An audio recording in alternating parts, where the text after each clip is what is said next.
Imagine with me for a second that you're someone who wants to design a network and you want to build this network in a way that prevents hackers from getting in. Can your firewall get hacked? In this video, we're going to talk about a recent vulnerability that just got dropped regarding Palo Alto's PAN OS, or their Palo Alto Network OS, that's on their firewall line that allows arbitrary remote users to exploit the firewall and get code execution on the firewall. Also, if you're new here, hi, my name is Level Learning. I make videos about software security, programming in general. So if you like that stuff or just want to hang out with me, hit that sub button. I really appreciate it. Also, new addition to this video, I'm going to have a would Rust have fixed this meter to see if the vulnerabilities that are coming out nowadays would have been fixed by a memory safe language. So at the end of this video, we'll kind of break down why or why not Rust could have fixed this. So stick around for that. So if you're not aware of what Palo Alto is a company in California that does a bunch of cybersecurity technology related stuff. In particular, they do primarily two functions. They do threat intelligence, where they will produce reports and inform people when major hacks are happening via the sensors they have around the world. But more importantly, for this video, they make firewalls, right? So to run the firewalls, they have this thing called PAN OS, or Palo Alto Networks OS, and it's software that runs on the firewall. So this bug is 2204-3400, and it's rated a 10 out of 10, and I think personally this is a proper 10 out of 10 as opposed to the Rust video that I did a couple days ago, and we'll link that up here in the cards. But yes, let's talk about what this bug actually is and why it's a pretty big deal, and I think it's a way of getting people to kind of reframe how they think about IT, right?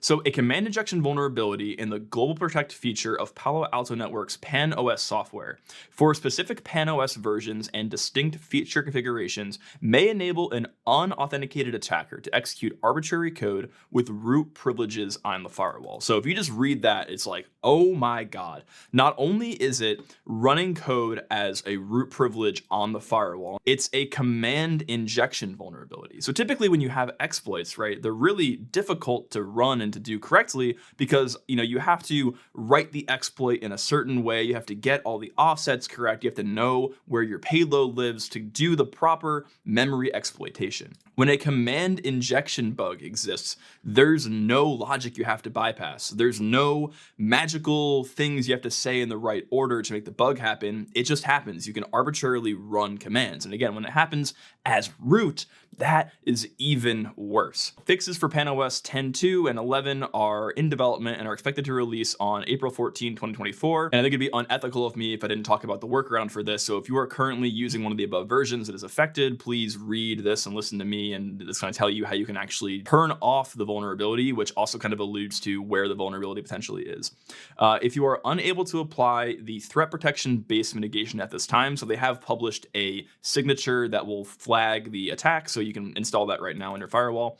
You can still mitigate the impact of the vulnerability by temporarily disabling device telemetry until the device is upgraded to a fixed PAN-OS version. Once upgraded, device telemetry should be re-enabled on the device, right? So basically they're telling, hey, if you can't add the signature, turn off this one feature, and then once the upgrade happens, turn that feature back on, which kind of alludes to like, hey, the bug is likely in something about the way the firewall collects telemetry back to Palo Alto, which isn't that great. This is kind of where I think people need to remember, like if you have a network and you want to protect it, obviously install a firewall, put the firewall in place, make sure it's got all the right rules set up, and it's set up in a way that it routes the traffic and filters traffic and does IDS and IPS the way you want it to.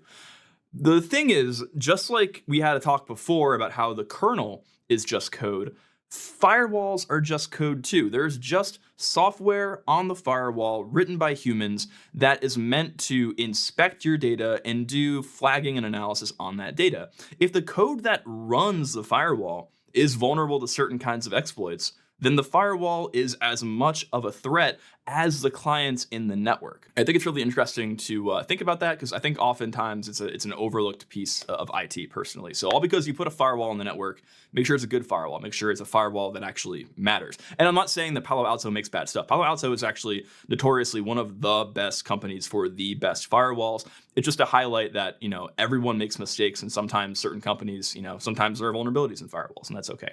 Now, drum roll. Would Rust have fixed this vulnerability? So in the case for a lot of exploits, the answer is often yes. In this case, no. A command injection vulnerability would not have been fixed by Rust, right? So what's typically happening here is they have some input from the user. That input from the user is going into a system call, literally the function system, or maybe popen.